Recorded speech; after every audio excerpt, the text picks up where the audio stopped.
FPL team selection. Reviewing last week's points with an unlucky of the week, unlucky, and a daddy of the week. Oh yes, daddy. Previewing next week with spicy score predictions, a tasty transfer watch list, crazy captain thoughts, and my team selection in this game week preview, where we start this team selection video in Tinkertown, where yes, just like every single other geezer, my final FPL team has in fact changed. Unlucky! Where after rumours that Newcastle are bidding for James Maddison, I've actually gone Mad Son myself. After I've literally been twisting my nipples and bigging him up all pre-season, saying he's the best 8 mil mid, and now I just can't really risk it for a biscuit going for him because he might not even play in Game Week 1 because of all this. So that is definitely what I would call unlucky. So with that, Maddison has actually gone out of my team. Get out! And another player will be mounting my team instead. Ooh, but who will it be? It's Mason Mount. Ha, get it? I said mounting my team like an epic joke. Wow, I'm so funny. Now, Money Mace ensures I do keep that juicy 8 million mid spot alive with a tasty fixture up first for him, guaranteed minutes, but also a good long-term hold if I need him. So I can bank his early points in Game Week 1 and then move him off to someone else if I really want to, or I can just keep him and keep getting all of the points. Now that, to me, actually sounds lucky. So this right here could well be my final team.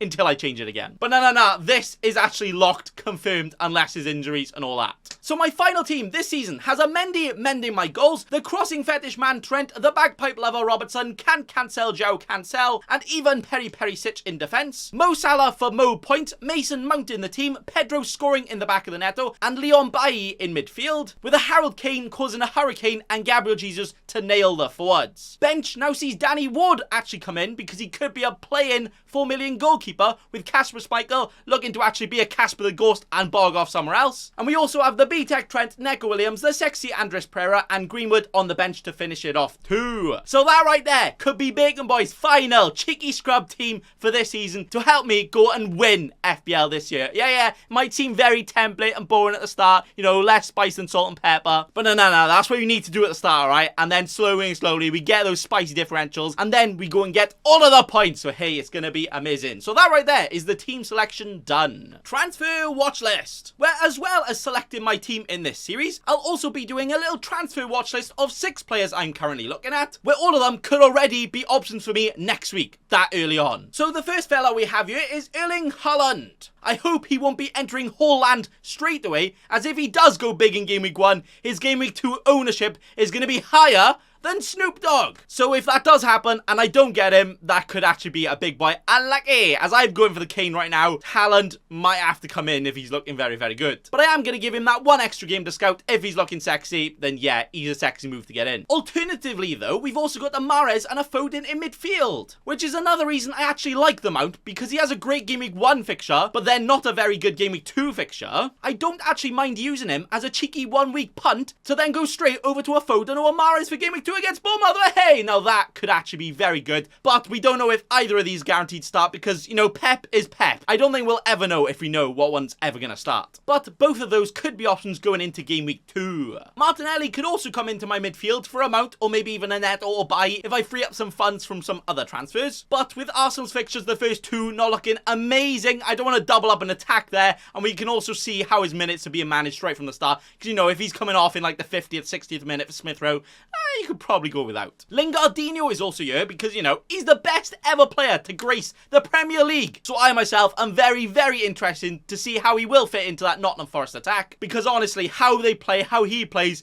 I think it could be golden boot territory. I'm not even pranking you. And then also we've got a Tony Martial in here, as he's as cold as ice with those black gloves when he's on it and when he's playing. So if he does keep on playing, if he manages to start over Ronaldo in the next few weeks, then he could definitely be an option, especially if Jesus is looking a bit wibbly wobbly and we need someone to downgrade too. So those right there are 6 players I'm currently looking at very closely on this transfer watch list this week, where in the next few weeks in my next transfer selection, I'll do this after the review, but before the preview, so you can see what players I'm looking at potentially transferring in, ready to set up my team for the next preview. You know, whatever fella's tickling my pickle on the watch list, he will come into my team the week after. Lovely. Captaincy picks. And my captain this week is Mo Salah. No Mo words required. It's Mo Salah. Where if you have Salah, go and captain him. If you don't have Salah, just bring in Salah just to captain him, because it's really not rocket science that the best player in FPL is the best one to captain, especially playing a promoted team at first. My vice captain this week, though, will be a Harold Kane, who a couple of weeks ago I was really tempted to captain instead, but then I actually decided to use the 2 brain cells I do have in my brain and was like, nah, Salah, best captain.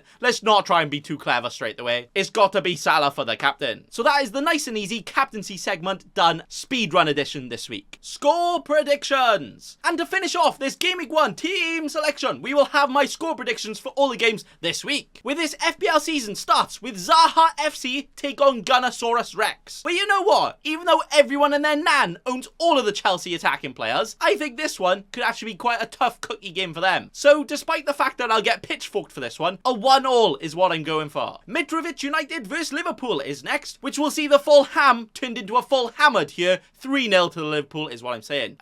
Captain Mo Salah with all the goals. What was that? Mo Salah! All of the goals, all of the points. It's already confirmed, isn't it? It already is. The Cherries versus the Villains, which will definitely see Villa become Bournemouth villains, as they are going to just go and spank them right here. 2-0 to the Villa it will be. Now, seriously, it's going to be a proper wibbly-wobbly start incoming for Bournemouth, because they don't have any defenders, never mind any good enough defenders. Leeds versus Wolves will lead us on to the next prediction, where this game could go either way. Why is that, you may ask? Because that's just how football works, innit? Facts. But a very excited 1-1 is what I'm going to say right here. Neto goal, obviously. Yeah. Newcastle will be playing the New Forest next. Playing them so well, they will beat them. Hey! 2-1 to the tune after Lingard actually dabs so hard, he actually injures himself. And then that's why they can't go and score any more goals, losing 2-1. Spursy Southampton, where boy... oh boy. I'm not sure this kind of spanking will actually be allowed to be broadcasted on TV, but I will be perfectly fine with all of that spanking because I myself will have Kane, so I myself will get all of the points here. No, the spanking is just going to be... So a 3-0 win to the Spurs I'm going to go for, and a win for all of the Kane owners too. Yeah, we're better than Haaland owners. I'm scared. The Boise's in blue. Everton versus Chelsea next in the Frank Lampard derby. Ooh. Everton actually look more wibbly-wobbly than me after too many tequilas right now, and Chelsea are desperately bidding for players like it's FIFA career mode right now. But they do still have better players right now, so a nice and easy 2-0 win to the Chelsea. It will be. Leicester, Brentford. I don't really care now that Maddison's out my team. I mean, he might still be in Leicester's team, but I'm not going for him now, so this game, yeah, it's just socially distanced away. I don't really care. A 1-1 is what I'm going to go for there. Probably going to have a Jamie Vardy party that everyone's not invited to because we always overlook him and he ends up scoring all the goals straight away. And then when we look at him, then he ends up getting injured because he's too well there. Man United will be hoping their season starts off bright, playing Brighton first. But then they'll realise they're still Man United. They still have Harry Maguire. And it's probably going to be a massive unlucky for them this season. Unlucky! I am going to go for a 10 out of 10 hard effort for them, though. 2-1 win to start off the season. Yes, that's right. Man United actually knowing how to play football again. What? It's actually crazy what an actual manager can do, isn't it? Whoa. And then to finish it off, we got the Bubble Blowers versus the team that will blow them over. West Ham versus Man City. No. Actually, I don't own Haaland, so they're definitely not going to blow them over. I'm going to go for a quite close 2-1 win to the Man City, because although I think they could score the goals, they're just not. Because I don't own Haaland, and that's the only reason. But that reason not strong enough for them to still go on and win. And that is that for my score predictions. And that is that for this team selection video for Game Week 1. Hey! So every week in this series now, I will now do a watch list, captaincy picks, my team selection, and also the predictions for all of the games too. Just so we can have all of this juicy content in just one quick, nice and easy video for all of you cheeky scrubs out there. And now we are ready for this season. Not only ready to play FPL, but I am ready to win FPL. As Bacon Boy is going to go for that #1 spot in the world. Yes, team looks boring in that right now. That's what you're going to do, right? You've got to do that from the start. And then we just absolutely go for it and we end up winning. I can see it. I can envision it. It's going to happen. But thank you all for watching today. But also, remember...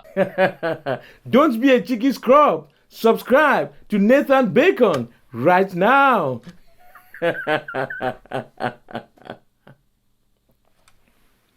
Don't let your memes be dreams.